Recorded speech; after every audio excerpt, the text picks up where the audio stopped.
Seja bem-vindo ao DRN Audiolivros. Se não for inscrito ainda, peço que se inscreva no nosso canal. Acompanhe os nossos audiolivros aí. A gente tem bastante conteúdo. Se você deseja um livro e não tiver no canal ainda, deixa nos comentários aí que eu sempre faço uma lista e tento ir atrás assim que possível. Se quiser nos dar uma força, a gente tem o Apoia-se, o Seja Membro e também o Pix. Sempre fica na descrição do canal e na descrição dos vídeos. E muito obrigado por estar acompanhando a gente nessa jornada. E vamos para as nossas leituras. 6. A Floresta Velha.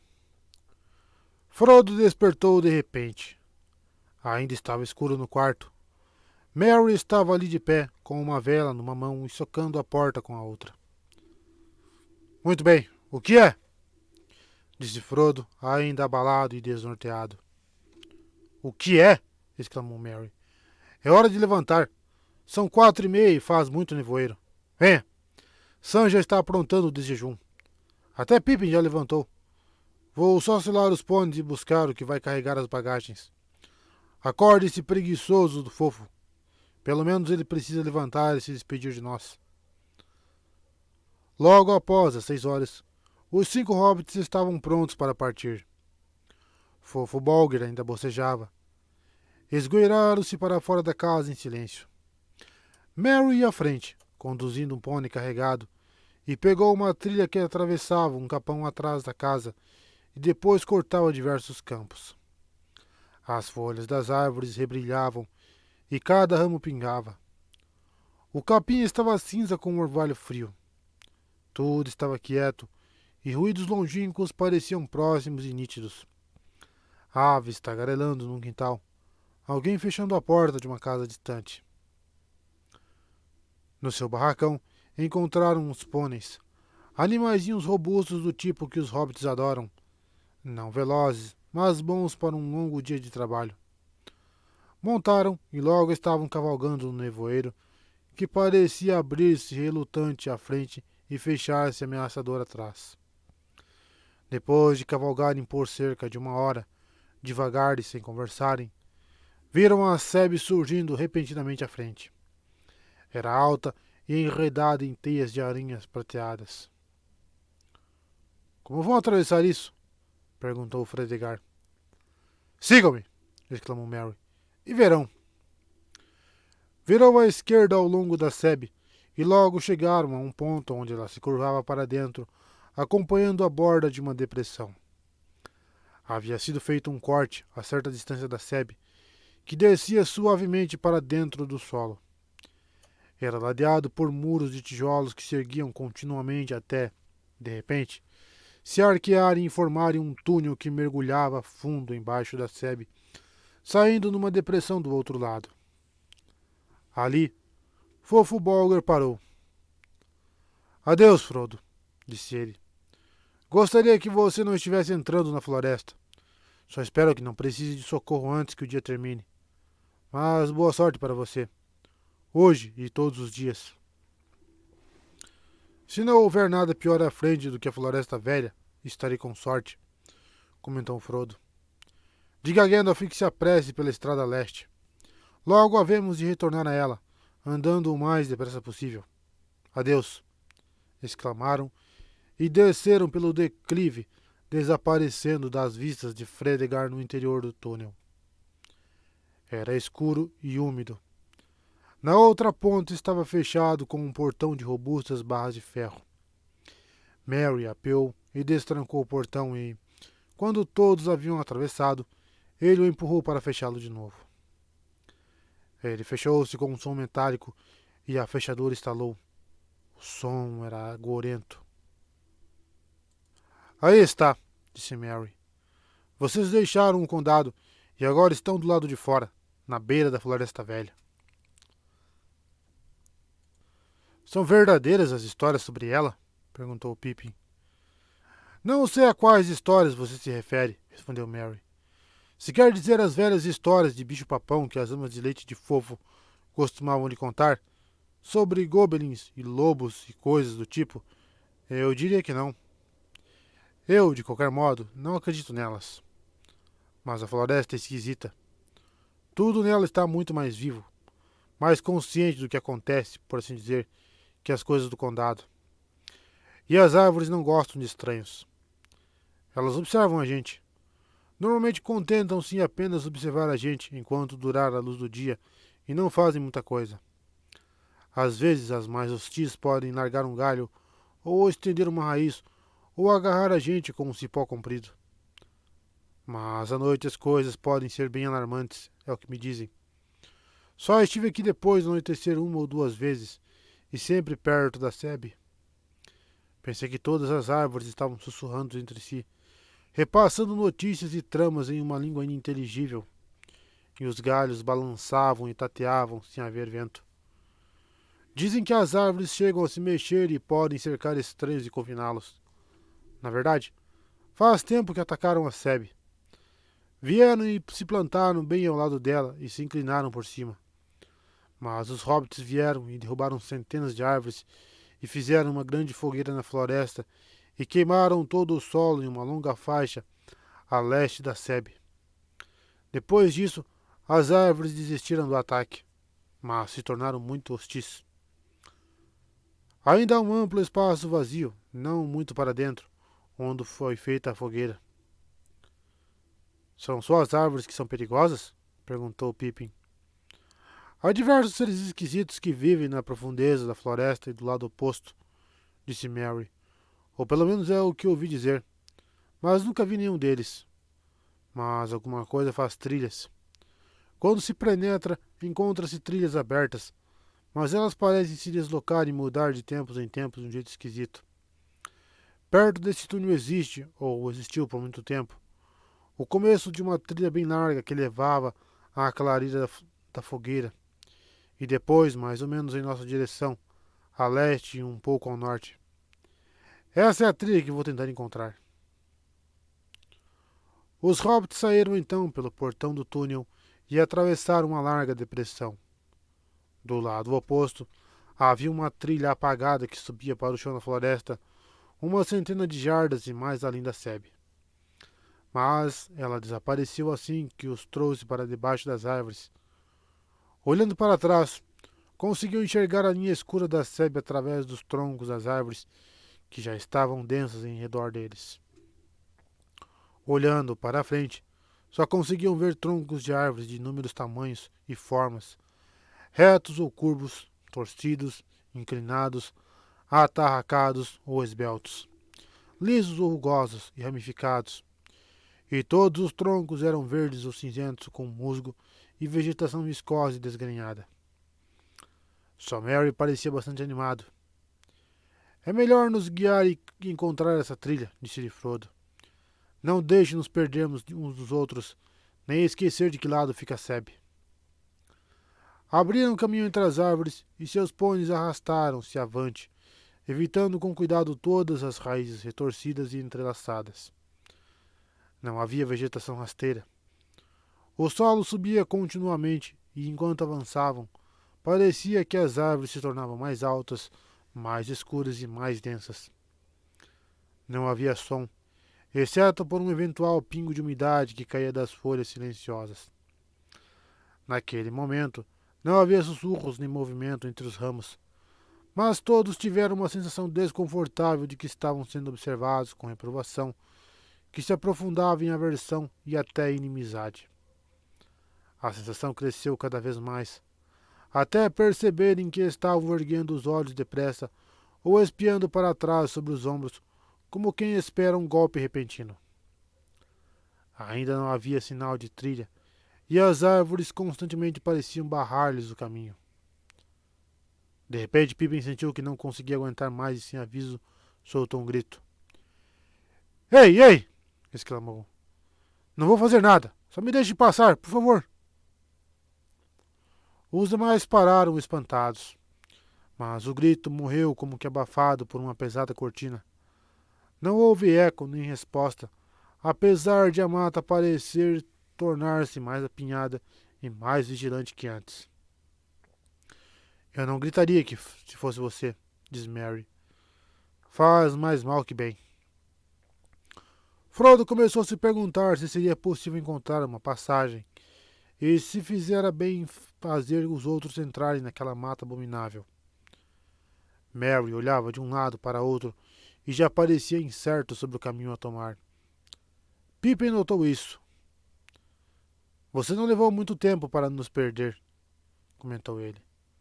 Mas, nesse momento, Mary assobiou aliviado e apontou para a frente.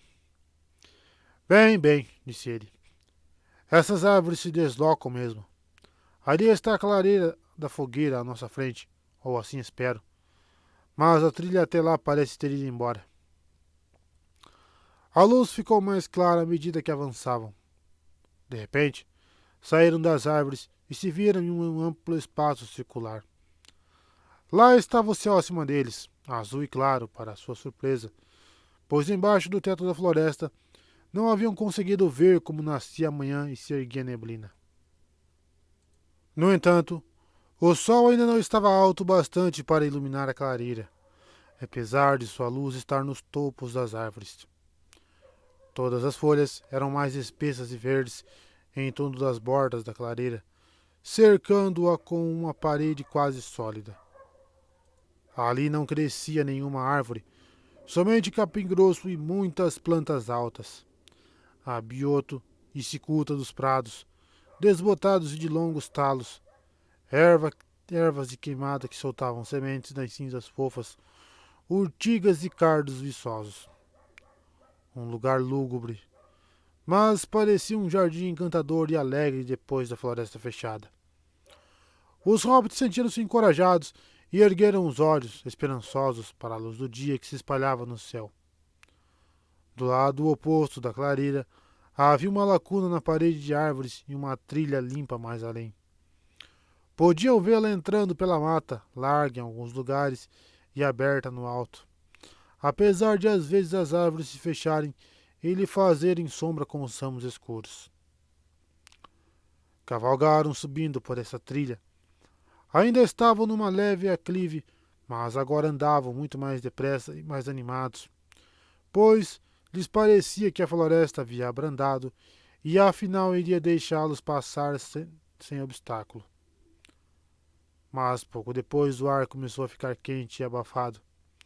As árvores se aproximaram de novo de ambos os lados e não conseguiam mais enxergar muito à frente. Agora sentiam, mais forte que nunca, a má vontade da mata oprimindo-os. Fazia tanto silêncio que a batida dos cascos de seus pôneis, farfalhando nas folhas mortas e às vezes tropeçando em raízes ocultas, parecia reboar em seus ouvidos. Frodo tentou cantar uma canção para encorajá-los, mas sua voz afundou no murmúrio. Ó vós que vagais na terra sombria, não desespereis, apesar de irradia. Toda a floresta chega ao termo, e o sol aberto percorre o ermo. O sol poente, o sol nascente, o fim do dia, o dia iminente. Pois a leste ou oeste todo bosque se acaba. Acaba. Enquanto dizia essa palavra, sua voz se desfez em silêncio. O ar parecia pesado e a pronúncia de palavras cansativa. Logo atrás deles, um grande galho de uma árvore inclinada caiu na trilha com um estrondo. As árvores pareciam se fechar diante deles. Elas não gostam de tudo isso sobre terminar e acabar, disse Mary. Eu não cantaria mais neste momento.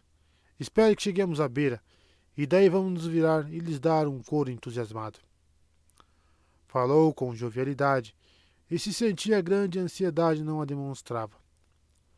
Os demais não responderam. Estavam deprimidos. Um grande peso se abatia continuamente sobre o coração de Frodo, e agora, com cada passo adiante dele, se arrependia. Com cada passo adiante, ele se arrependia de ter pensado em desafiar a ameaça das árvores. Na verdade, estava prestes a parar e a propor que retornassem, se isso ainda fosse possível, quando as coisas tomaram uma nova direção. A trilha parou de subir e, por algum espaço, ficou quase nivelada. As árvores escuras se afastaram e podiam ver a trilha à frente avançando quase reta.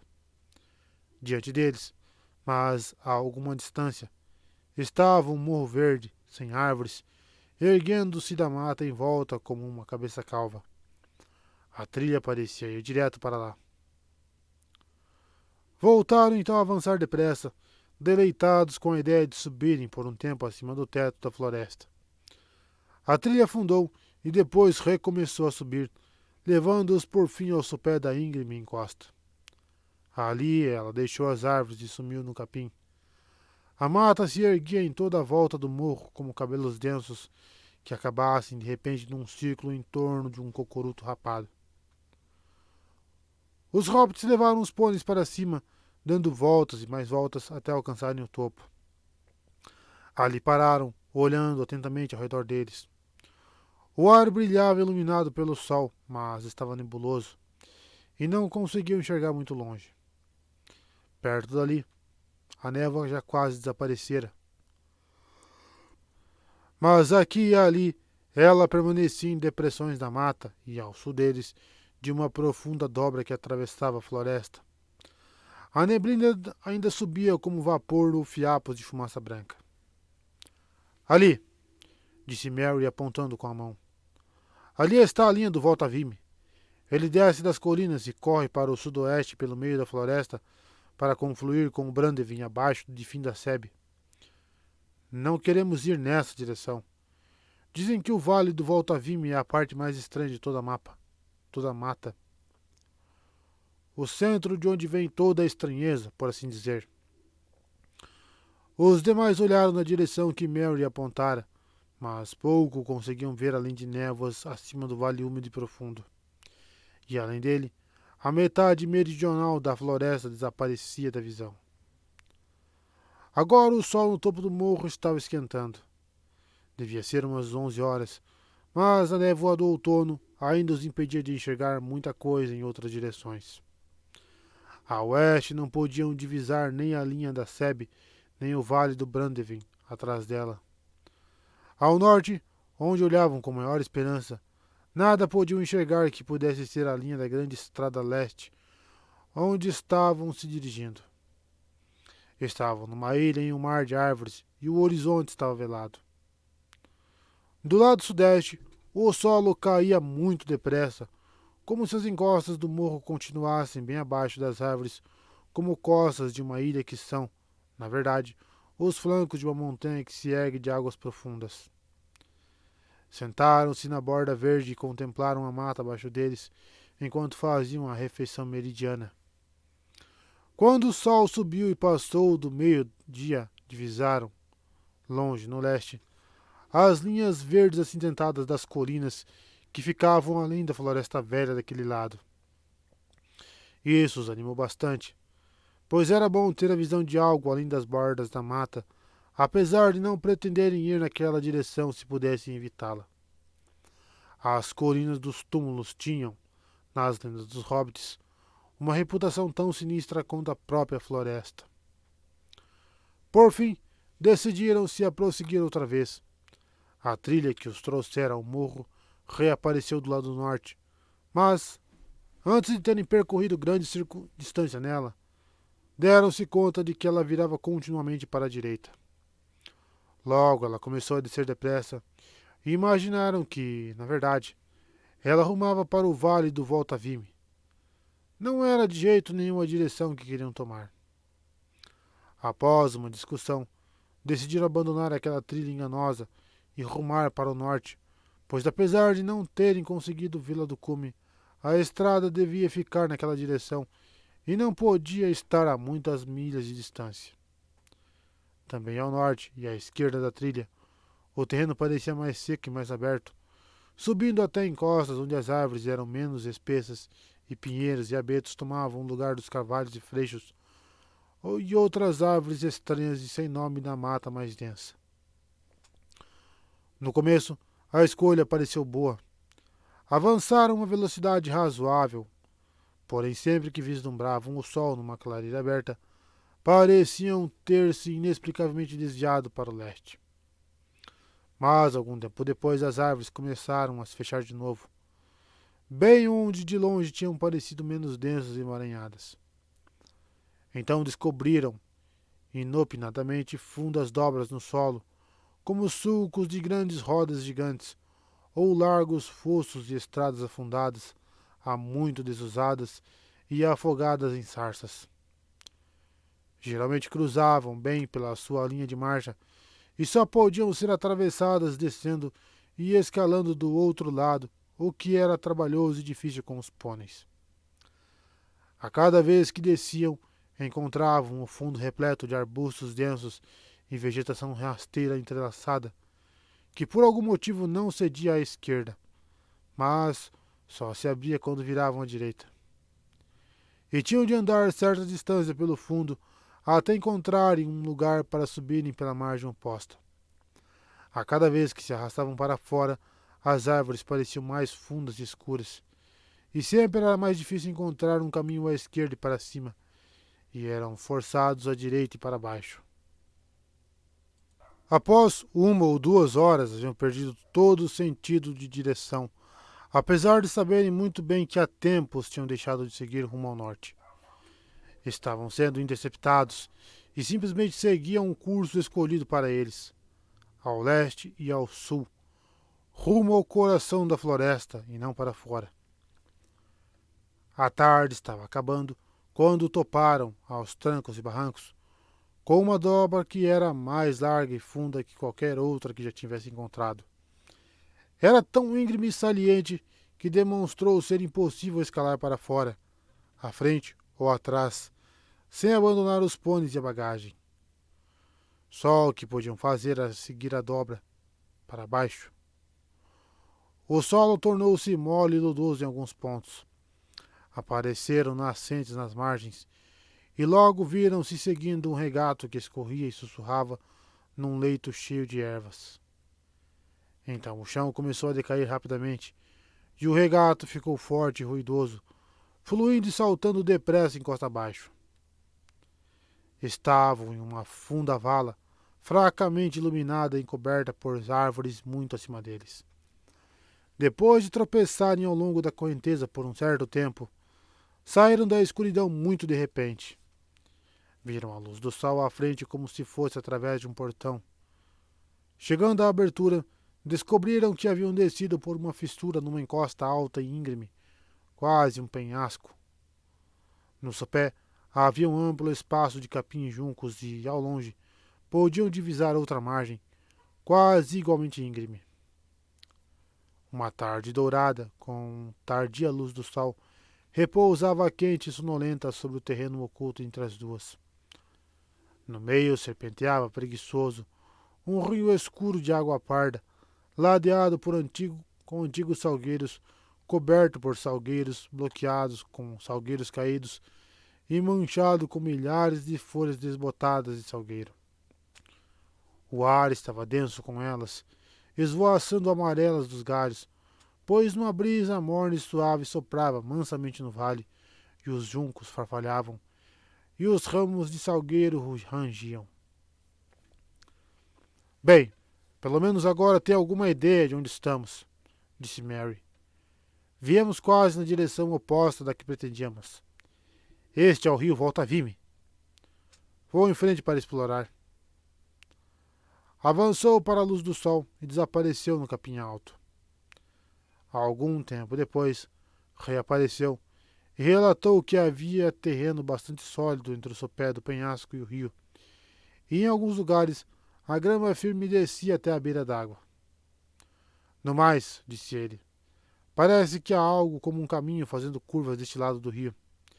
Se virarmos para a esquerda e o seguirmos, certamente acabaremos saindo pelo lado leste da floresta. Imagino que sim, assentiu Pippin. Quer dizer, se a trilha chegar até lá, e não nos conduzir apenas a um lodaçal e lá nos deixar. Quem fez a trilha, você acha? E por quê? Tenho certeza de que não foi em nosso benefício. Estou começando a suspeitar muito dessa floresta e de tudo que há nela, e a acreditar em todas as histórias sobre ela. E você faz ideia do quanto teremos de avançar para o leste? Não, disse Mary. Não faço. Não sei nem em que ponto do Volta Vime estamos, ou quem haveria de vir aqui com frequência o bastante para fazer uma trilha em sua margem. Mas não há outra saída que eu possa ver ou imaginar. Já que não havia alternativa, saíram enfileirados e Mary os levou à trilha que tinham descoberto. Em toda parte os juncos e os capins eram exuberantes e altos, às vezes bem acima de suas cabeças, mas a trilha, uma vez encontrada, era fácil de seguir, dando voltas e se torcendo, escolhendo o solo mais seguro entre os lodaçais e as lagoas. Aqui e ali ela passava por sobre outros regatos que desciam por valas rumo à Volta Vime, vindo das terras mais altas da floresta, e nesses pontos havia troncos de árvore ou feixes de galharia cuidadosamente dispostos. Os hobbits começaram a sentir muito calor. Exércitos de moscas de todos os tipos zombiam em torno de seus ouvidos, e o sol da tarde lhes queimava as costas. Finalmente chegaram, de repente, a uma tênue sombra. Grandes galhos cinzentos atravessavam por cima da trilha. Cada passo à frente tornava-se mais relutante que o anterior. Parecia que uma sonolência se insinuava do chão. Ele subia pelas pernas e caía de mansinho do ar sobre suas cabeças e olhos. Frodo sentiu o queixo cair e a cabeça inclinar-se. Logo diante dele, Pippin caiu para a frente, de joelhos. Frodo parou. Não adianta, ouviu Merry dizer. Não posso dar mais um passo sem descansar. Preciso cochilar. É fresco embaixo dos salgueiros. Menos moscas. Frodo não gostou de como isso soava. Vamos lá, exclamou. Não podemos cochilar ainda. Precisamos nos livrar da floresta primeiro. Mas os demais já tinham passado do ponto e não se importavam. Ao lado deles, Sam estava de pé, bocejando e piscando como bobo. De repente, o próprio Frodo sentiu que o sono dominava. Sua cabeça girava. Já não parecia haver quase nenhum som no ar. As moscas tinham parado de zumbir. Só um ruído suave no limiar da audição, uma palpitação leve, como de uma canção meio sussurrada, parecia mexer-se nos ramos acima. Ele ergueu os olhos pesados e viu, inclinando-se sobre ele, um enorme salgueiro, velho e grisalho. Parecia enorme, com galhos espalhados que subiam como braços estendidos, com muitas mãos e dedos compridos, e seu tronco nodoso e torcido se abria em largas fissuras que rangiam baixinho à medida que os ramos se mexiam. As folhas esvoaçando diante do céu claro ofuscaram-no, e ele desabou, jazendo onde caíra na grama. Merry e Pippin arrastaram-se para diante e se deitaram com as costas apoiadas no tronco do salgueiro. Atrás deles, as grandes rachaduras se escancararam para recebê-los, enquanto a árvore oscilava e rangia. Ergueram os olhos para as folhas cinzentas e claras, movendo-se devagar diante da luz e cantando. Fecharam os olhos e então pareceu que quase conseguiam ouvir palavras. Palavras serenas, dizendo algo sobre água e sono. Renderam-se ao encanto e adormeceram profundamente ao pé do grande salgueiro cinzento. Frodo ficou algum tempo deitado, lutando contra o sono que o dominava. Então, com o esforço, pôs-se outra vez de pé com dificuldade. Sentia um desejo irresistível por água fresca. Espere por mim, Sam balbuciou. Preciso banhar os pés um minuto. Meio em sonho, vagou adiante até o lado da árvore junto ao rio, onde grandes raízes recurvas cresciam rumo à correnteza, como dragonetes nodosos que se esforçavam por beber lá embaixo.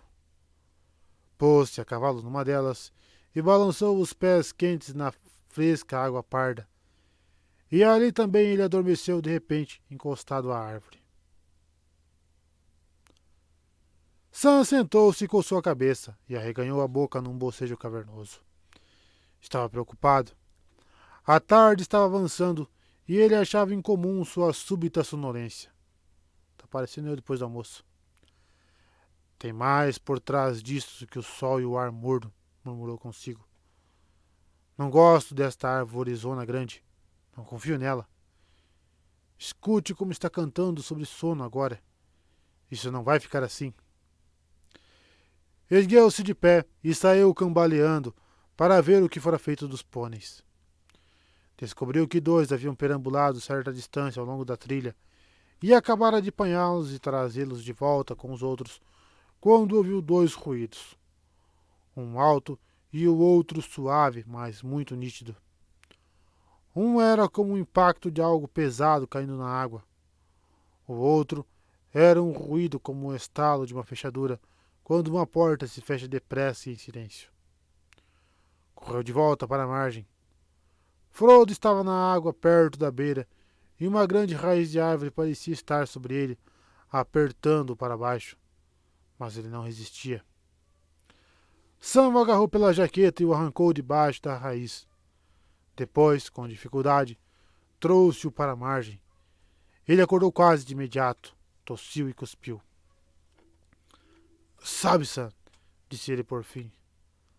A árvore desgraçada me jogou na água. Senti isso. A raiz grande simplesmente se torceu e me derrubou. Imagino que estava sonhando, Sr. Frodo, respondeu Sam. Não devia sentar num lugar assim se está sonolento. E os outros? Perguntou Frodo. Pergunto-me que espécie de sonhos eles estão sonhando. Deram uma volta ao outro lado da árvore, e então Sam compreendeu o estalido que ouvira. Pippin sumira. A fenda junto à qual se deitara tinha fechado de forma que não se via nenhuma fresta. Merry fora apanhado. Outra fenda se fechara em sua cintura, e as pernas estavam para fora. Mas o restante dele estava dentro de uma abertura sombria, cujas bordas agarravam como uma pinça. Frodo e Sam golpearam primeiro o tronco onde Pippin estivera deitado. Depois, esforçaram-se freneticamente para puxar e abrir as mandíbulas da fenda que segurava o pobre Merry. Foi totalmente em vão. Que coisa pérfida que aconteceu! Exclamou Frodo impetuoso. Por que foi que viemos a esta floresta pavorosa? Queria que estivéssemos todos de volta em Crincôncavo. Chutou a árvore com toda a força, sem atentar para seus próprios pés. Um tremor quase imperceptível percorreu o tronco e subiu aos galhos. As folhas farfalharam e sussurraram, mas agora com um som de riso fraco e longínquo. Acha que temos um machado na nossa bagagem, Sr. Frodo? Perguntou Sam. Eu trouxe uma machadinha para cortar a lenha, disse Frodo. Não iria adiantar muito. Espera um minuto, exclamou Sam, que tivera uma ideia sugerida pela lenha. Podemos fazer alguma coisa com fogo. Podemos, disse Frodo duvidoso. Podemos conseguir assar Pippin vivo lá dentro. Podemos tentar machucar ou assustar esta árvore para começar, sugeriu Sam ferozmente. Se ela não o soltar, eu a derrubo, mesmo que precise roê-la. Correu até os pôneis e logo voltou com duas pederneiras e uma machadinha. Rapidamente juntaram capim seco, folhas e fragmentos de casca e fizeram uma pilha de ramos quebrados e paus cortados. Encostaram-nos no tronco do lado oposto dos prisioneiros. Assim que Sam fez uma faísca no pavio, este atiçou o capim seco e ergueu-se num redemoinho de chamas e fumaça. Os ramos estalaram. Pequenos dedos de fogo lamberam a casca seca e retalhada da antiga árvore e a chamuscaram. Um tremor percorreu todo o salgueiro. As folhas pareciam chiar sobre suas cabeças com um som de dor e raiva. Merry deu um berro alto e do âmago da árvore ouviram Pippin dando um grito abafado. Apaguem, apaguem! Gritou Merry. Ele vai me espremer em dois se não apagarem. Ele disse. Quem? O quê? Gritou Frodo, dando a volta correndo para o outro lado da árvore. Apaguem, apaguem! Implorou Merry. Os ramos do salgueiro começaram a oscilar violentamente. Houve um som como de vento começando a soprar e se espalhando para fora, aos ramos das outras árvores em volta, como se estivessem soltado uma pedra numa tranquila soneca do vale do rio e produzido ondulações de raiva que percorriam toda a floresta.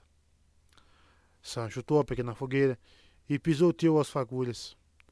Mas Frodo, sem ideia clara por que o fazia ou o que esperava, correu ao longo da trilha gritando: Socorro! Socorro! Socorro! Parecia ele que mal conseguia ouvir o som de sua própria voz esganiçada. Ela era soprada para longe dele pelo vento do salgueiro e se afogava num clamor de folhas assim que as palavras saíam de sua boca. Sentia-se desesperado, perdido e insensato. De repente parou. Havia uma resposta, ou pensou assim, mas ela parecia vir de trás dele, pela trilha, mais de dentro da floresta. Virou-se e escutou, e logo não teve dúvida. Alguém cantava numa canção.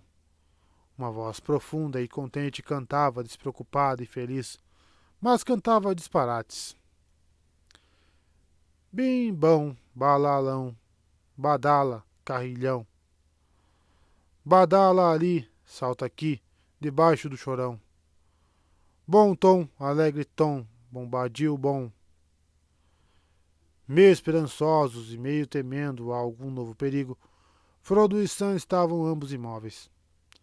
De súbito, do meio de uma longa fileira de palavras disparatadas, assim pareciam, a voz se ergueu, alta e clara, e irrompeu nesta canção. Ei, vem, balalão, alazão, docinho. Leve ao vento o emplumado estorninho. Lá embaixo da colina, a luz do sol brilhando. Na soleira a fria luz dos astros esperando. Lá minha dama está, filha da mulher do rio, mais clara que a água, como o salgueiro esguio. Dom Tom Bombadil, trazendo lírios d'água. Volta a casa a saltar. Seu canto afasta a mágoa.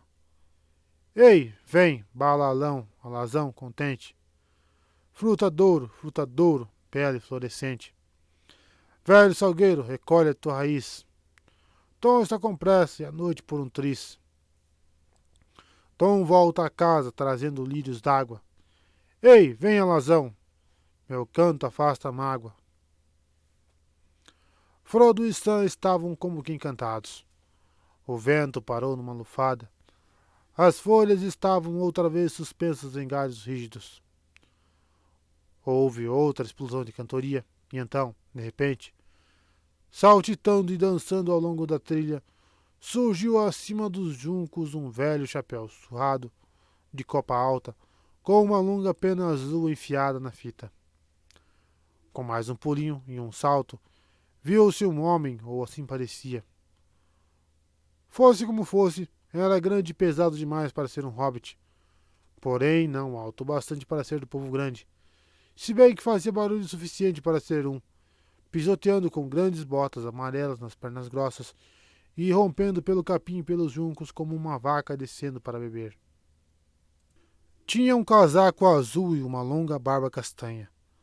Os olhos eram azuis e brilhantes, e o rosto era vermelho como uma maçã madura, mas sulcada por uma centena de rugas de riso. Nas mãos, ele levava, sob uma grande folha, como se fosse uma bandeja, um montículo de nenúfares brancos. Socorro! Gritaram Frodo e Sam, correndo em sua direção com as mãos estendidas. Oa, oa, calma aí! Exclamou o velho, erguendo uma mão, e eles se destiveram como se tivessem sido mobilizados. Ora, rapazinhos, aonde vão vocês, soprando como um fole? Que problema vocês têm? Sabem quem sou eu? Sou o Tom Bombadil. Digam o que aflige. Tom agora está com pressa. Não esmague os nenúfares. Meus amigos estão presos no salgueiro, exclamou Frodo sem fôlego. O mestre Merry está sendo esmagado numa fenda, exclamou Sam. O quê? Gritou Tom Bombadil, dando um salto no ar. O velho salgueiro! Nada pior que isso, hein? Isso se conserta. Sei uma canção para ele. Velho salgueiro cinza, esfriarei seu tutano se não se comportar. Cantarei suas raízes afora. Chamo o vento com canção, sopro folha e galho, velho salgueiro. Pousando os nenúfares com cuidado na grama, ele correu até a árvore. Ali ouviu os pés de Mary ainda aparecendo. O restante já fora puxado mais para dentro.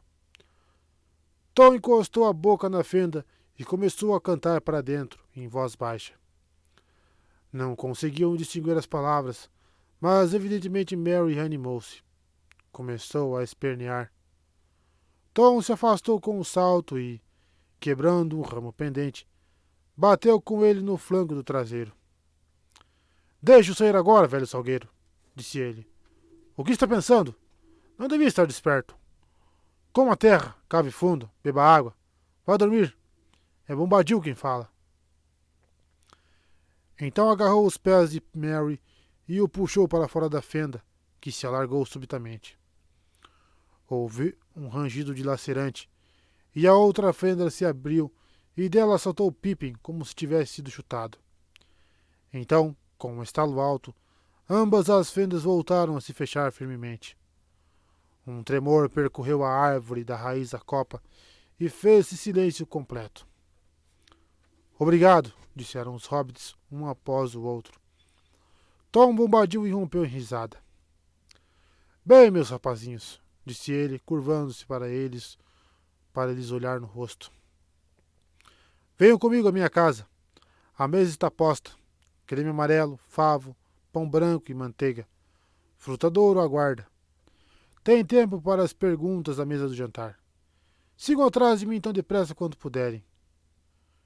Com isso, apoiou os nenúfares e então, chamando-os com um aceno de mão, saiu saltitando e dançando pela trilha rumo ao leste, ainda cantando alto e disparatado.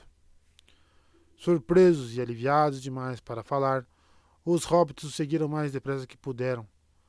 Mas não foi depressa o bastante.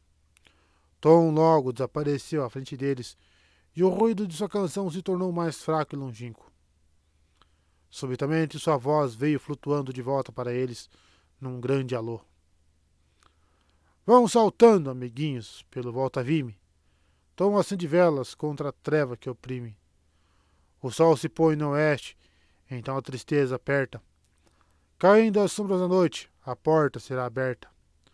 Através das vidraças a luz vira amarela.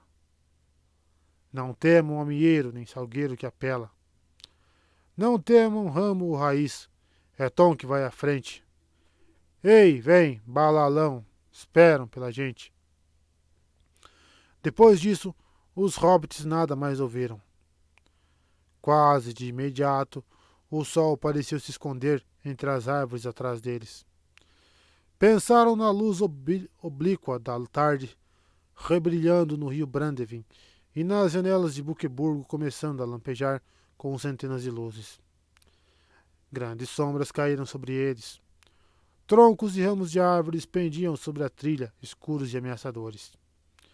Névoas brancas começaram a subir e se enrodilhar na superfície do rio e a vagar em torno das raízes das árvores nas suas margens. Do próprio solo a seus pés, elevou-se um vapor sombrio e misturou-se ao crepúsculo que caía rapidamente. A trilha tornou-se difícil de seguir e eles estavam muito cansados. Suas pernas pareciam de chumbo.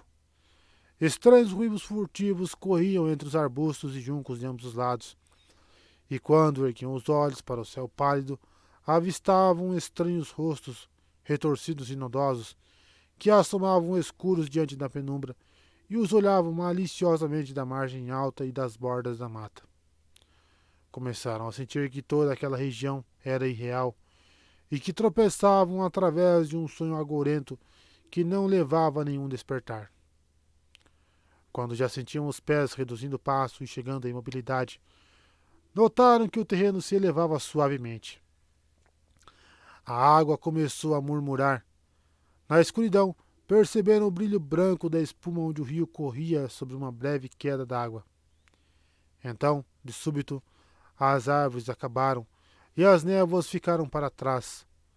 Saíram da floresta e deram com uma ampla área gramada que brotava diante deles. O rio, pequeno e veloz àquela altura, descia alegre ao encontro deles, reluzindo aqui e ali a luz das estrelas que já brilhavam no céu. A grama sob os seus pés era lisa e curta, como se tivesse sido podada ou rapada rente. As beiradas da floresta eram recortadas e aparadas como uma sebe. Agora a trilha estava nítida diante deles, bem cuidada e ladeada de pedras.